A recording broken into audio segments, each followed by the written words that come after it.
All right, so I've had a few people ask me how to migrate the speed control from ESCape32 to AM32. I'll show you real quick. And I'll be using my NeutronRC boards as an example. So this is the NeutronRC 70A lighting board. So some of the information you'll see here will be a little different than what you'll need. You'll have to find the bootloader and the firmware that match the speed control you need. Those are the two pieces, the two downloads that we need. I always create a file here called ESCape32, and I put them in there so I can find them easier. The first portion of this will be the bootloader. There's really only like 6 different ones, in case you didn't know. There's 100 different names, but there's really only 6 or 7 different bootloaders, and it's based on the main chip that's used and the pinout. So in this case here, boot 2 PB4 is all we care about. And because there's only 6 or 7 different names, this one shares the same firmware as the Secure 1. So we'll use boot 2 PB4 and Secure 1. That'll be what we're looking for. So back to our browser. We'll go to the ESCape32 GitHub, and you can just Google this and find this. Scroll down here a little bit to the installation. This list of compatible ESCs, this is where you will find which bootloader and which firmware, the targets that you need for yours. Like I said, mine is boot 2 PB4 and Secure 1. There it is, NeutronRC Lighting 78. Go back. The latest releases, this will be the firmware. The most recent release is 14. I believe I've been sending these things with 14.3. This will be 14.5. So just scroll down here. See here, there's all those generic names. But open it up, and I'll find the one that says Secure 1. 14.5. Go back. Now, the bootloader that we need to migrate is different than the normal one. And you'll see in a sec here. Go to the ESCape wiki, the ESCape32 wiki, and go to the installation page. Now, the majority of this is going to show you how to start from BL-Heli32. We were doing this like 3 years ago, whatever. I haven't touched the ST Link for I don't know how long. To migrate this, though, we're going to come back up to the top where it says for AM32, you install the bootloader via regular firmware update. So what that means is you use your AM32 programmer to install the ESCape32 bootloader. So this is going to assume that you've already got an AM32 speed control and you've already got an AM32 programmer. So we're going to use that as if we were doing an update. So we're going to click here, figure out how to do that, and we're going to download that bootloader. Not the other one. You gotta get it here from where it says migrating from AM32. So the boot 2 PB4. I'm gonna come to my recent downloads because I always take those. You see, I tried this a couple of times, blah, blah, blah. Whoops, come on. I'm gonna take those two, the Secure 1 Rev 14.5 and the boot 2 PB4, and I am going to move them to my ESCape32 folder. Bam, those are the newest versions. Okay. That's it, that's all you need to download. So now, I assume that you've used the AM32 config tool. If not, you've got to get that whole thing set up. And what you're gonna do is connect your speed control to your programmer, connect your speed control to your battery, and you're gonna go ahead and click direct connect and select your proper COM, connect, and M1, as if you were gonna tune your AM32.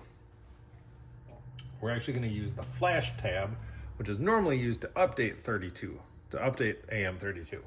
In this case, like that note said, you can use that to install your bootloader.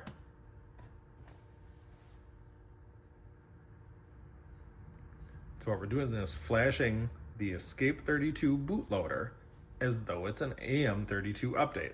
No big deal. Now hit close, and we don't need that anymore. The next step can be done either on your phone or on your laptop, PC, whatever. I'm going to do it on here because that's more convenient for me. Unplug the speed control from the battery. Unplug it from the AM32. We don't need that anymore. Plug it into your ESCape32 Wi-Fi linker. Plug your battery back in. And then open your Wi-Fi and connect to the ESCape32.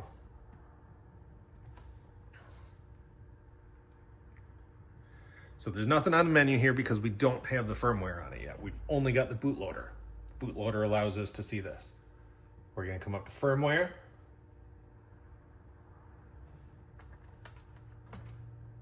That's weird, it doesn't normally give me that. We're going to choose in our ESCape32 folder our firmware. In this case, like I said, it shares the Secure 1 Rev 14.5, and we're going to update it. So now what we're doing is flashing to our speed control.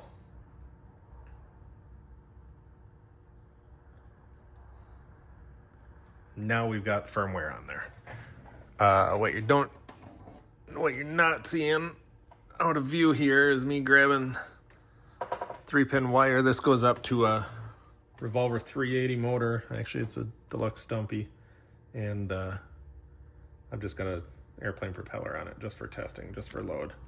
I'm gonna plug that on there. That way I can test this speed control and I can verify it's working properly. You'll hear it here when it arms, when it chimes, when the motor's spinning. We can go to our settings. So it's armed. Now these are the default ESCape32 parameters. Anytime you do an ESCape32 update, it's going to kind of default to this, so you need to learn what parameters you need to tune, which ones you can ignore, whatever. In my case, there's only a few of them that I mess around with before I ship them out. First of all, sign range. 0 means no sign range. I want the maximum sign range, which is 25. Duty drag, which is your drag brake. This number I think goes from 0 to 100. I was recommended put it at 35. Duty lock, 1 means active drag brake. Turn it on. In this case here, it says throttle mode forward. That's for airplanes. You only have forward. We don't want that. So we're going to select forward reverse for crawlers. And then match your motor poles. I always ship with 14 because that is the most common. Prot stall. This is the biggest thing when people first get ESCape32. They have issues with cogging. Well, it's because you have not adjusted your prot stall. That's it. That's the single most important parameter to adjust when you get it. I was told turn it down to like 2100 or 2400 and slowly turn it up. I have found closer to 2800 and sometimes 3200 works best for me. And don't forget your low voltage protection, 3.5 volts per cell. That's pretty safe. I run my competition rigs a little bit lower, but that's personal preference.